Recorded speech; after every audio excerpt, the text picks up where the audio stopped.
pessoal, meu nome é Daniela Veloso, seja bem-vindo a mais um vídeo aqui no meu canal. O tema da aula de hoje nós vamos começar a falar dos animais que pertencem ao grupo dos vertebrados. E para começar nós vamos iniciar falando dos anfíbios. Eu falo na sala de aula com meus alunos que sempre que a gente iniciar um filo, seja de animal vertebrado ou seja de animal invertebrado, é interessante que você saiba a diferença desse grupo pelo próprio nome do filo. Então, quando você sabe a diferença desse grupo pelo nome do filo, você vai conseguir estudar caracterizando esse filo. E aí, a partir dessa característica, você vai conseguir compreender as principais diferenças de um filo e de outro filo. E assim você vai poder comparar, traçar um comparativo entre os filos, já que são inúmeros. Então, falando dos anfíbios, a origem do nome anfíbio significa duas vidas. Mas quer dizer que ele morre e volta, seria essas duas vidas como?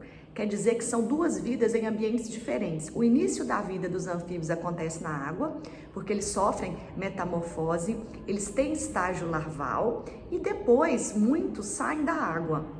Então, algumas espécies de rãs continuam vivendo ainda na água, um pouco no ambiente mais seco, porém elas ainda continuam necessitando dessa água aí. E os outros animais, como por exemplo os sapos, as pererecas, saem da água, a cobra cega também. Então, seria uma vida inicial na água e depois uma vida terrestre. Essa é a explicação do nome anfíbio, ok? O que significa falar que esses animais, eles sofrem metamorfose? Se você pegar a palavra metamorfose no dicionário, você vai ver que o significado dela é transformação. Então, vários animais, não só os anfíbios, sofrem metamorfose, né? Então, muitos artrópodes, insetos como as borboletas, também sofrem metamorfose. Então, a metamorfose é um conjunto de transformações que esses animais sofrem até se tornar um indivíduo adulto. E ela é caracterizada pelo desenvolvimento indireto. O que é isso? É aquele animal que quando ele nasce, está se desenvolvendo ali, ele não parece inicialmente a um indivíduo adulto, né? Então ele passa por sucessivas transformações físicas, transformações corporais, até se tornar um indivíduo adulto, né? Então, por exemplo, nos anfíbios, desse ovo se desenvolve uma larva chamada de girino, que ganha uma cauda, depois essa cauda regride, aparecem os primeiros membros. Então, ao nascer, o girino ele não tem características de um anfíbio adulto.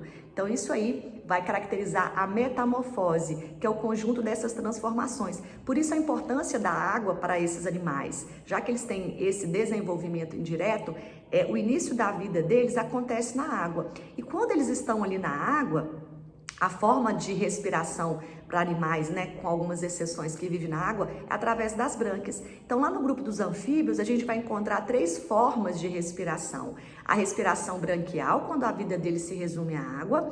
A respiração cutânea, né, para alguns, quando saem dessa água, principalmente as pererecas.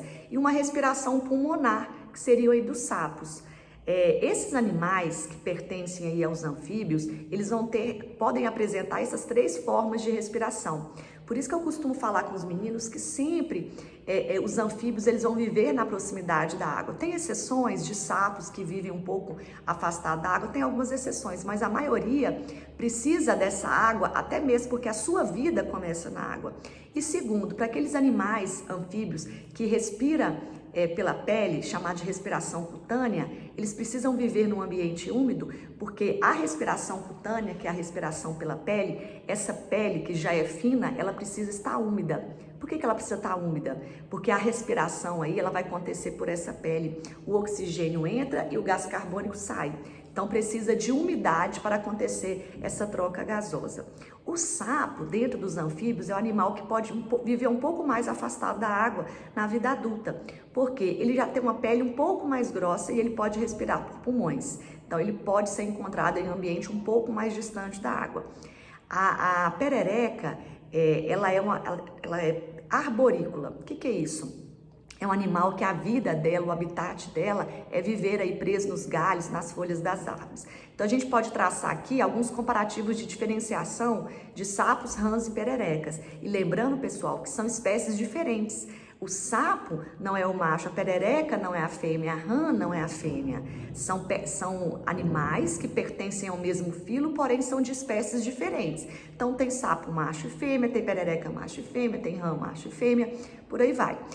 A perereca, então, ela vai respirar pela pele, então tem a respiração cutânea e ela vai ser encontrada aí nos galhos das árvores, nas florestas, porque na ponta do dedo dela tem umas bolinhas chamadas de ventosas adesivas. Nessas ventosinhas ali, há a produção de um muco. Esse muco vai promover a aderência desse animal a um substrato, a uma parede, a um galho de uma árvore, a uma folha. Por isso que as pererecas são encontradas nesse habitat. Já os membros das rãs parecem um membro de um pato, né? Então, entre um dedinho e outro dela tem uma pele aqui no meio, né? Então, isso aí é para auxiliar o quê? A sua natação, já que ela pode viver mais na água. Já a pele do sapo, por ele poder viver mais afastado da água, é uma pele mais grossa, uma pele mais resistente. Qual que é o objetivo disso? Evitar a perda excessiva de água, ok? Uma outra característica de todos os anfíbios, eles são ectotérmicos. Ec significa fora. O que significa isso, gente? No contexto, esses animais, eles ainda precisam da luz do sol para se aquecer. Eles não conseguem regular sua temperatura corporal internamente. Quais são os dois únicos filos que fazem isso? Somente as aves e os mamíferos, porque nós somos animais o quê? Endotérmicos. O controle da nossa temperatura, ela é interna. Nós não precisamos do calor do sol para fazer a regulação dessa temperatura. Antigamente, esses animais eram chamados de pecilotérmicos ou animais de sangue frio, como por exemplo os anfíbios, que ainda precisam do calor externo para regular sua temperatura corporal, ok? São animais vertebrados, então a gente fala que eles possuem um endoesqueleto ósseo, ou seja, um esqueleto interno, e esse esqueleto, ele é ossificado.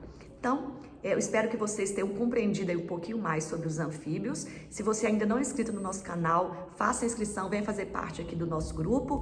Não esqueça de deixar um like e beijo, fiquem com Deus e até a próxima aula. Tchau!